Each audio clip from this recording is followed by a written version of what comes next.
programa patrocinat per CaixaBank i Saba Aparcaments. Generosament. Si una persona surt d'un punt A per un camí difícil i una altra surt d'un punt B per un camí més còmode, es trobaran? Acompanyem persones en situació vulnerable des de la infància fins al final de la vida. Perquè nosaltres no creiem en les coincidències, creiem en les oportunitats. Fundació La Caixa. Només és progrés si progressem tots.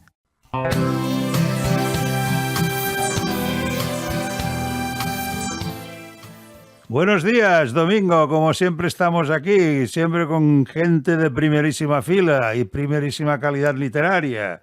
Y hoy tenemos aquí a dos compañeros que han hecho un libro fantástico sobre el patio trasero de ETA, que han podido hablar tranquilamente porque antes en estos temas había que ir con mucho cuidado y creo que hay que darlo a conocer. Y como cada semana, pues les haremos nuestras preguntas de rigor. ¿Qué tal, Jesús y Pablo? ¿Cómo estáis? Muy bien, la verdad es que estamos todos bien. Venga, pues allá vamos. De la Morena es ante todo una persona reflexiva, de modo que una decisión como la de dejar la policía no había sido fruto de la improvisación, sino del malestar de una oferta en el ámbito privado. ¿Fue así? ¿Fue el malestar o fue el ámbito privado que le dijo ven para aquí que estarás más tranquilo? Yo creo que es la combinación de ambos, pero con prioridad de la primera. Después de hacer un proyecto, pues la verdad es que ambicionaba más, que era, bueno, pues ahí lo contamos, reestructurar los servicios de información e inteligencia de este país, y bueno, como eso no prosperaba, pues eso ya limitó ese ámbito, y bueno, pues luego se sumó efectivamente la atracción del ámbito privado. Baltasar Garzón, magistrado de la Audiencia Nacional, que había apoyado la estrategia del comisario de desmantelar ese patio trasero de ETA. ¿Tú crees que se hizo realmente esta reflexión, Garzón? Porque yo lo he conocido un poco a través de un hermano mío que era magistrado, y no tenía excesivas simpatías. ¿Realmente crees que fue así? ¿Que él quiso decir, dijo, voy a desmantelarlo? Lo cierto es que nosotros empezamos a estudiar ese campo, que estaba inédito, porque lógicamente no entendíamos, entre otras cosas, que después de 26 años, en el año 1994, y tras haber desarticulado numerosos comandos, responsables, estructuras, pues ETA siguiese con una capacidad criminal grande. Entramos en el análisis de toda la documentación para ver qué es lo que faltaba allí, cómo lograba dotarse de esa supervivencia y longevidad, y cuando descubrimos lo que luego bautizamos como patio trasero, lo cierto es que acudimos, yo personalmente, a la Audiencia Nacional, toqué bastantes puertas y, se encogían de hombros, nadie lo veía, y cuando llegué al magistrado Baltasar Garzón y se lo puse, no sé si por ese énfasis que le ponía o algunas otras circunstancias, lo cierto es que dijo que nos íbamos a reunir con el fiscal de su juzgado, Enrique Molina, y pensaron que era factible y que íbamos a empezar a judicializar algunas investigaciones que teníamos en marcha. ¿Por qué nacía muy lastrado el nuevo modelo policial? Según tú veo que dices porque apenas teníais actividad en Francia, pero es que en Francia no la podíais tener. Venía lastrado por muchas circunstancias. Policía ya llevaba bastantes años en las que su capacidad y resultados dejaban mucho que desear, y efectivamente había varias circunstancias que lo lastraban. Primero, que tenía muy pocos recursos, no solo en Francia, sino a nivel nacional, en las brigadas del País Vasco y Navarra, en las unidades centrales, y a eso pues hay que añadir, si se quiere, una dificultad más, y es el experimento que realizan pues en el año 1994, que coincide con mi paso al área de información, porque yo toda mi vida, los 19 años anteriores, había estado en el área de policía judicial. Ese nuevo modelo de dividir las competencias antiterroristas entre la tradicional Comisaría General de Información y una nueva que se sumaba al combate, la Comisaría General de Policía Judicial, imitando el modelo francés, que ya no funcionaba en aquella época, y con el tiempo, bueno, pues lo han tenido lógicamente que remodelar. Nos sumió en otros 2 años, si se quiere, de precariedad. Se dividieron los recursos, las funciones, y si para uno no eran suficientes, pues para 2 mucho menos. Servicio de inteligencia que la reforma de Belloc se había dado en la Comisaría General. ¿Qué es esto exactamente? Pues era lo que te estoy explicando.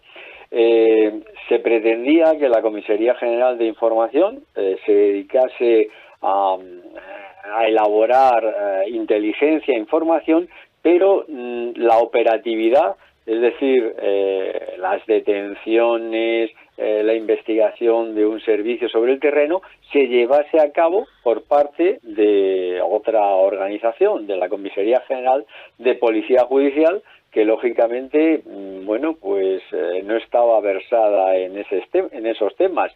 Y bueno, pues a eso hay que añadir que en teoría, a lo mejor puede ser muy bonito, pero en la práctica se perdía mucha efectividad, muchas sinergias, porque de las detenciones, del análisis de la documentación inmediatamente, y eso se consigue mucha capacidad. Entonces era como si actuásemos 2 motores, de inicio, muy poco sincronizados, y ya te digo que en países como Francia, que actuaban así, pues lo cierto es que los resultados, la efectividad tampoco era muy buena, y había más contradicciones que sinergias. El grupo de máquinas solo informatizaba datos, o sea, había un compañero que se dedicaban solo a las máquinas de escribir. ¿Cómo va esto? No, eso fue un poco antes. Yo cuando llego a información, además, como consecuencia de ese experimento, que es el ministro entonces Belloc, y con Margarita Robles, creo que estaba de secretaria de Estado de Seguridad en el año 1994, es cuando se lleva a cabo ese proyecto, y es cuando me incardino. Hasta ese momento, en la Comisaría General de Información, bueno, pues había gente, un grupo más o menos numeroso, que se dedicaba a la informatización de datos que creía que era de interés. Y los operativos 100%, digamos, los que estaban sobre el terreno realizando las investigaciones, los calificaban un poco de manera despectiva como el grupo de máquinas. Abrir camino siempre cuesta, pero precisamente por eso es un reto apasionante y una apuesta de toda la policía. Esto parece un verso. Sí. Bueno, pues efectivamente,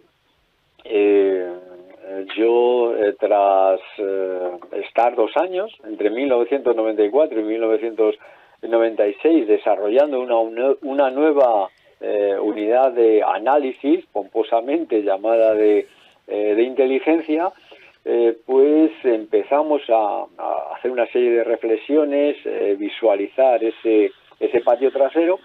Y cuando 2 años después pues me nombran comisario general, en 1996, pasamos pues por una larga travesía del desierto para dotarnos de recursos, de procedimientos, de tratar de avanzar en muchos frentes. bueno, el reto de la policía, hay algo que bueno, que se dice al menos una o dos veces a lo largo del libro, es que el empeño va desde arriba hacia abajo. El problema terrorista de ETA en ese momento es prioritario por parte, yo me imagino que de todos los gobiernos, pero en este caso del gobierno presidido entonces por José María Aznar, y nos dotan de todos los recursos que pedimos para empezar a avanzar. Si bien, bueno, pues el avanzar es complicado, sobre todo cuando se parte de una posición muy baja y, bueno, pues con controversias que siempre hay en las instituciones, porque claro, lo de avanzar en ese patio trasero, habrás podido leer que tampoco fue sencillo, porque no creía nadie en ello, no solo los jueces y fiscales, sino los propios, muchos de los policías. La estrategia policial empezaba a estar definida y era imperiosa, como se ha señalado, la competitividad en el ámbito judicial. Esto quería decir que no ibais coordinados, por lo que veo. A ver, por favor, que no te he entendido muy bien. Bueno, lo dices en la página 29. La estrategia policial empezaba a estar definida. Era imperiosa, como se ha señalado, la competitividad del ámbito judicial. O sea, ¿ibais o no ibais coordinados la policía con el ámbito policial? El poder ejecutivo con el poder legislativo, por decirlo de alguna forma. Sí, vamos a ver.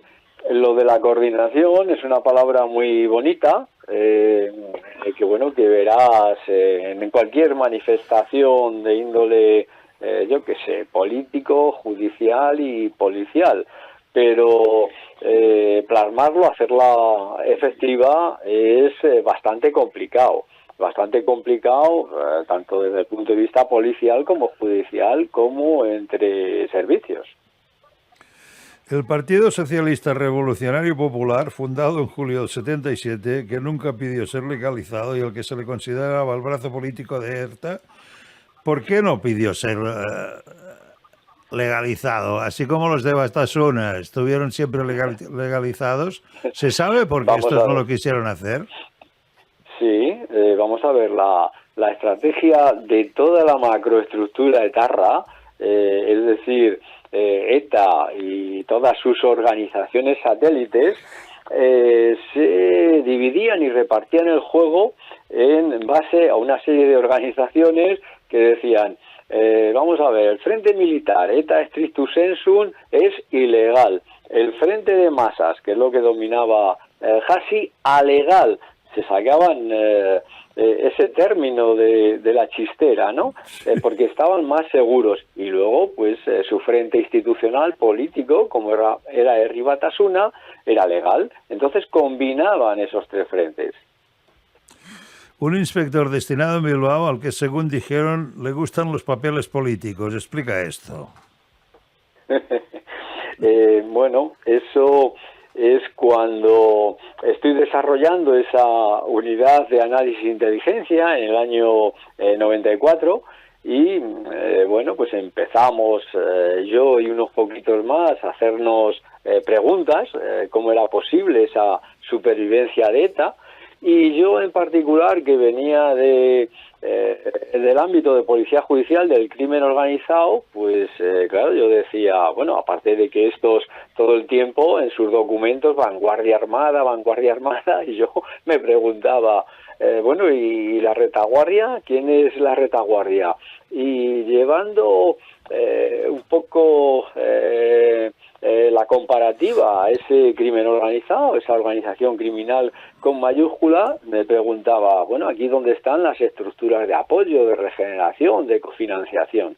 Eso nos llevó pues a analizar toda la documentación desde que se había creado ETA, los 26 años anteriores. Entonces, para reclutar a policías que tuviesen idea de todo eso, pues bueno, dentro de los del grupo de máquinas ya había algunos, pero por ejemplo, pues también necesitaba gente que fuese experta en el tema de la financiación, investigaciones económicas, y acudí a policía judicial pues para captar gente de allí.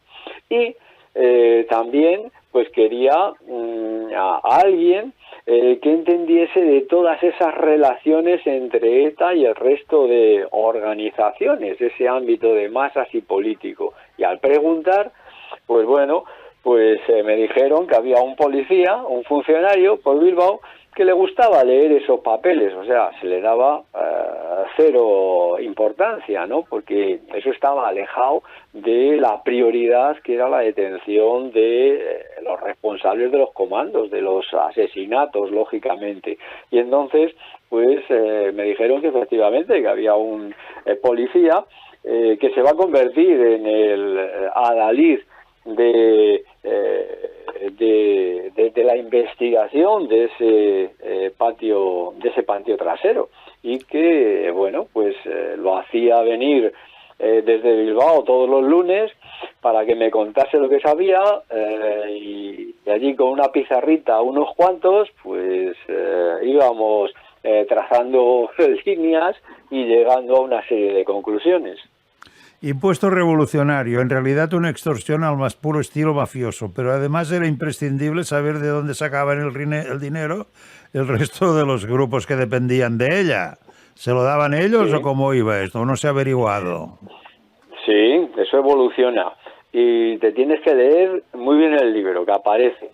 En principio, cuando analizamos los papeles de la desarticulación y detención de Socoa, allá por el año 1986, vemos que esa pregunta se responde fácil. Es una financiación única. Allí aparece la contabilidad de ETA del año 1985 y 1986, y allí hay caja única. Entonces ETA reparte y dice, vamos a ver, para comandos tanto, para los aparatos logísticos, adquisición de material explosivo y tal, tanto para el río Batasuna, tanto para los responsables de Jarray, tanto para comprar o adquirir la revista Punto y Hora. Quiero decir que ellos tienen la caja única, lógicamente la mayor de las provisiones pues viene de ese impuesto revolucionario y lo reparten. Pero de aquí que cuando caen esos documentos, estamos hablando de 1986,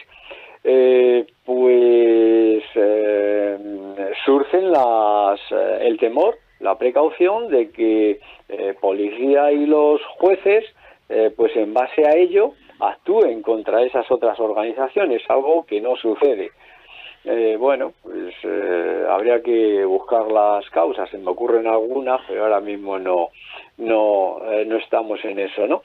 Entonces, para prevenir esos errores, entre comillas, lo que crean es lo que ellos denominan Proyecto Udaleche, que es una especie de cofinanciación, que el resto de organizaciones trate de autofinanciarse.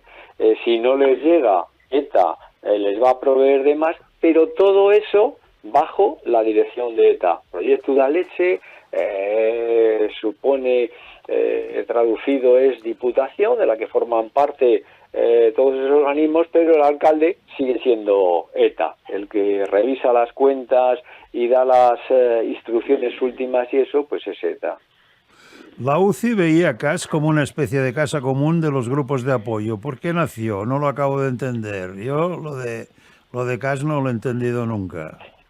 Bueno, vamos a ver. Manejamos dos conceptos de CAS. El primer CAS, la Coordinadora Versales Socialista, surge mucho antes, a finales de los 70, cuando se produce la escisión entre ETA militar y ETA político-militar. Los primeros quieren que esas relaciones de dependencia, porque habían sufrido muchos golpes, porque si damos un salto hacia atrás, ETA, la ETA genuina, primigenia, la conformaban 4 frentes: el frente militar, el frente político, el frente cultural y el frente obrero. Bueno, pues resulta que cuando la policía actuaba contra uno de ellos, estamos hablando de finales de los 60, principios de los 70, cuando ETA empieza a cometer crímenes. Pues bueno, esas relaciones que eran prácticamente directas y visibles, si la policía actuaba a través de un frente, pues era capaz de llegar a los otros frentes. Cuando se produce esa escisión, ETA militar dice que bueno, que esas relaciones de dependencia pues que no tienen que existir. ETA político-militar es contraria a esos criterios y bueno, para llegar a una solución intermedia se conforma esa ese CAS, Coordinadora Adversal Socialista, en la que se sientan todos, ¿no? Allí está ETA militar, ETA político-militar y el resto de estructuras y organizaciones satélites. Al final, bueno, pues se va a constituir algo intermedio. Aquello es la casa común, pero el presidente o el consejero delegado ejecutivo es ETA. Todos allí dicen lo que tienen que decir, pero el que decide, lógicamente, pues es ETA. Pero esa coordinadora, olvídate por un momento, porque va a pasar a un segundo plano cuando a finales de los 80, principios de los 90, ETA, como consecuencia de una crisis político-militar que se produce por la disidencia de Hassi en el año 87, concretamente a raíz del salvaje atentado contra Hipercor de Barcelona. Ahí se produce una crisis política importante en el seno de esa macroestructura y luego también una crisis militar por las detenciones de los principales dirigentes en Bidar en el año 1992. Esa crisis político-militar la va a solventar ETA cometiendo quizá el mayor error estratégico de su historia, y es reforzar esas relaciones de dependencia entre ETA y el resto de organizaciones, y para ello lo que hace es crear una organización ad hoc que específicamente también va a llamar CAS, pero ya no es la CAS coordinadora, es una CAS con los más ortodoxos de entre el resto de organizaciones que actúan como delegados suyos, como comisarios políticos, y que están incardinados en todas esas estructuras y aparte crean bueno, pues estructuras para determinar funciones. Ese CAS, no la anterior coordinadora, ese CAS va a realizar muchas funciones como de codirigir políticamente esas organizaciones bajo, lógicamente, el criterio de ETA. Va a complementar la violencia terrorista, es la que se va a encargar con su adalid Jarray para llevar a cabo toda esa violencia que llaman violencia terrorista complementaria, la conocida como Kale Borroka, y se van a encargar a su vez de regenerar a ETA, participar en su cofinanciación, información y otras actividades. Lo de CAS es quizá lo más bonito, y ese CAS es alegal también. Lo mismo que aquel Hasis nunca estuvo legalizado como estructura ni organización. Vale, procura ser más sintético. La organización Jarray, sí, la estructura de los cachorros terroristas, se encontraba en Zutabe. ¿Qué quiere decir esto? Que si venían de Jarray. Vamos a ver, cuando se funda Jarray en el año 78, dentro de esa coordinadora adversal socialista en la que lógicamente se sienta ETA y el resto de organizaciones, pues les dan noticia de que hay una organización juvenil que quiere integrarse, que quiere integrarse, que quiere nacer. Y es cuando pues aparece un documento esencial en ese análisis, en el que viene a decir que bueno, que las juventudes, que sois la base de toda la macroestructura etarra, que los que valgáis para coger las armas os incardinaréis en la lucha armada, y los que no, pues en los frentes de masas y políticos. Es la base y el elemento regenerador principal. Yo lo que he visto que casi envió 20 millones de pesetas a Herri Batasuna, que eran los miembros liberados de Jarray. Esta gente manejaba muchísima pasta, ¿no? Hombre, pues sí.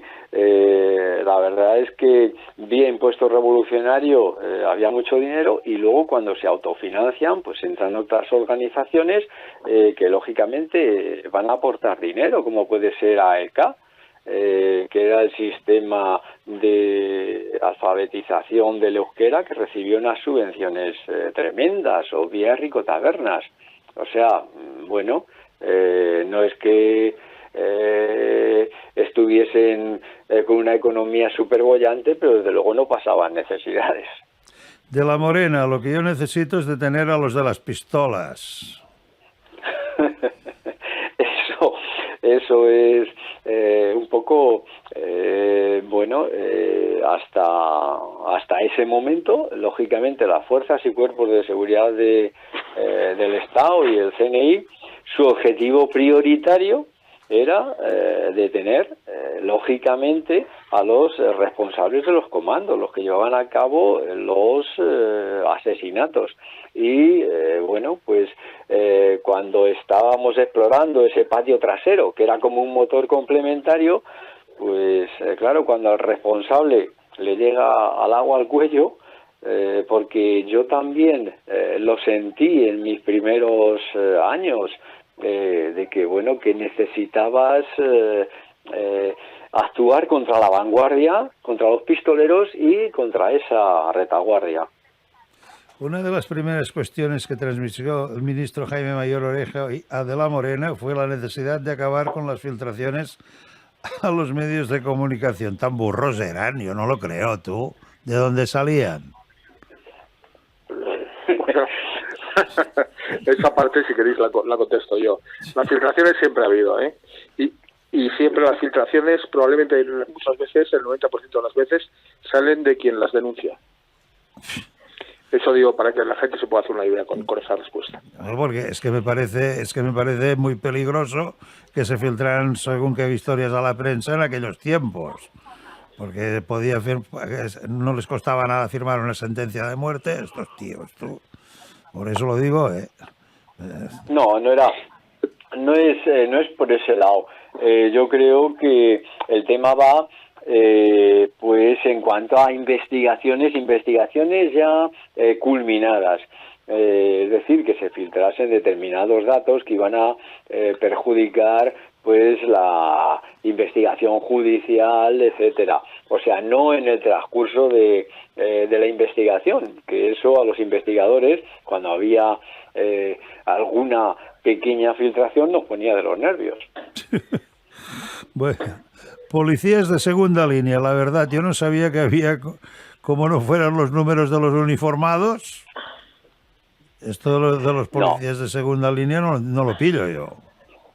Sí, mira, policías de segunda línea era los policías, vamos a decir, que se dedicaban a analizar y que empezaban con ese patio trasero, porque eso eran objetivos secundarios. El objetivo primario, lógicamente, era detener pues a los pistoleros, los que llevaban a cabo los atentados.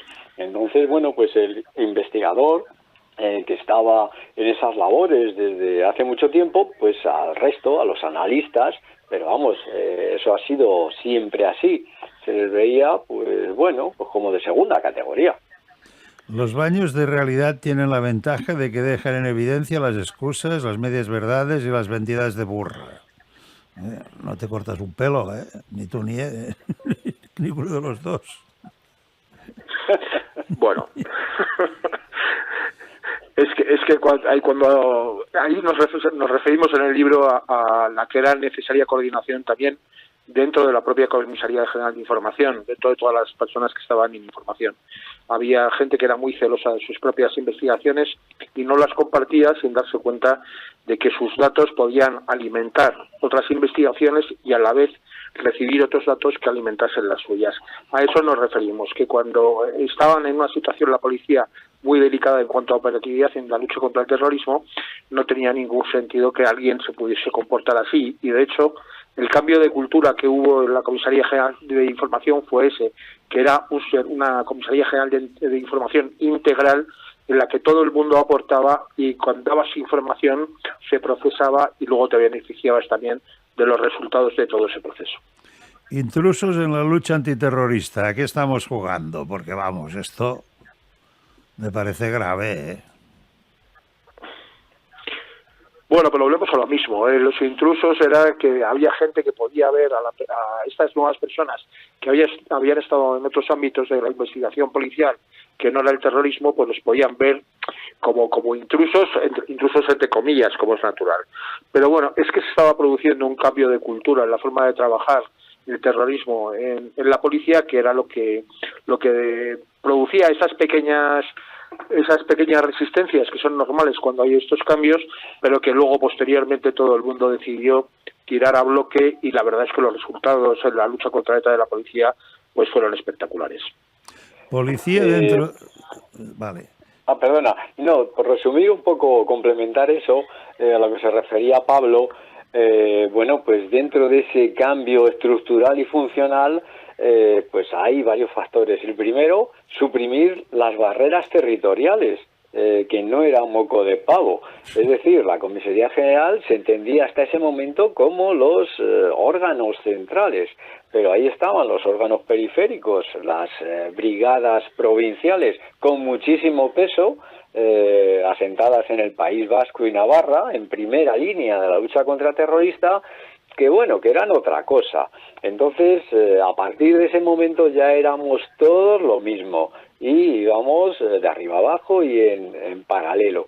Y se eliminó, pues lógicamente, todas esas interferencias que impedían centralizar toda la información, analizarla globalmente y distribuirla de la forma más eficaz.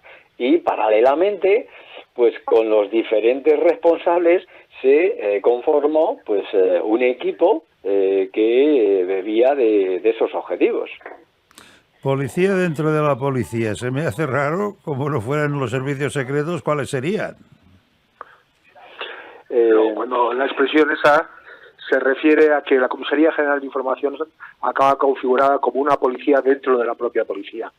Es decir, ellos tenían un grado de autonomía en el trabajo realmente extraordinario, pero además es que no podía ser de otra manera si se quería que realmente fuese eficaz.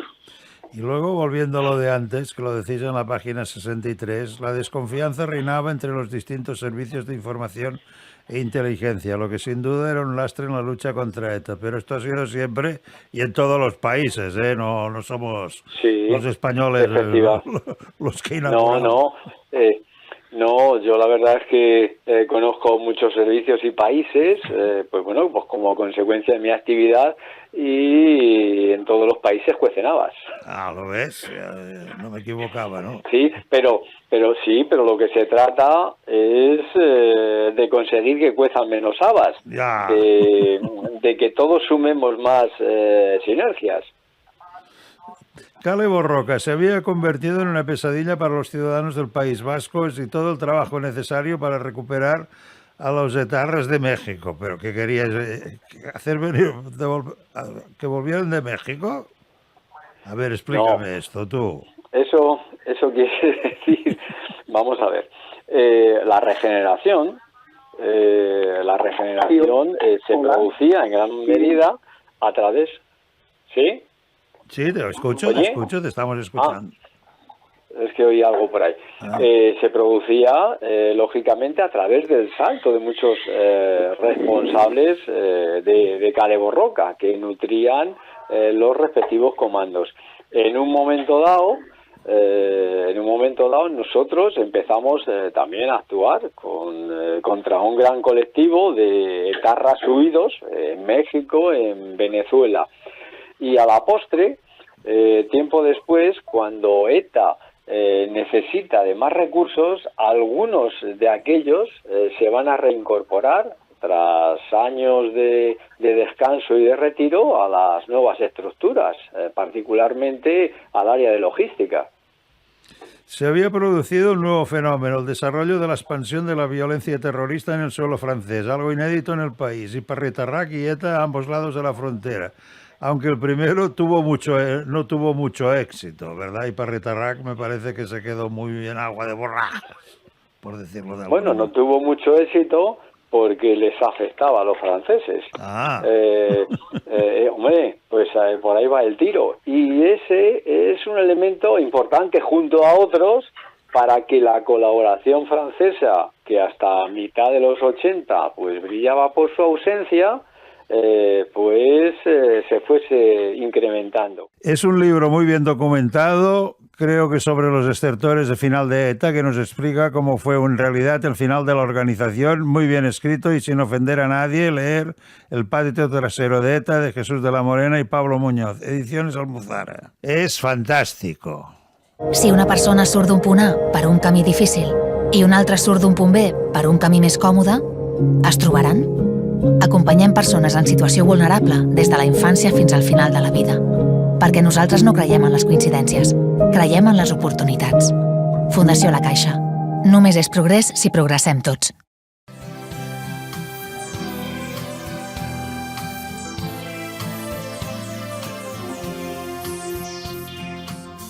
Programa patrocinat per CaixaBank i Saba Aparcaments. Generosament.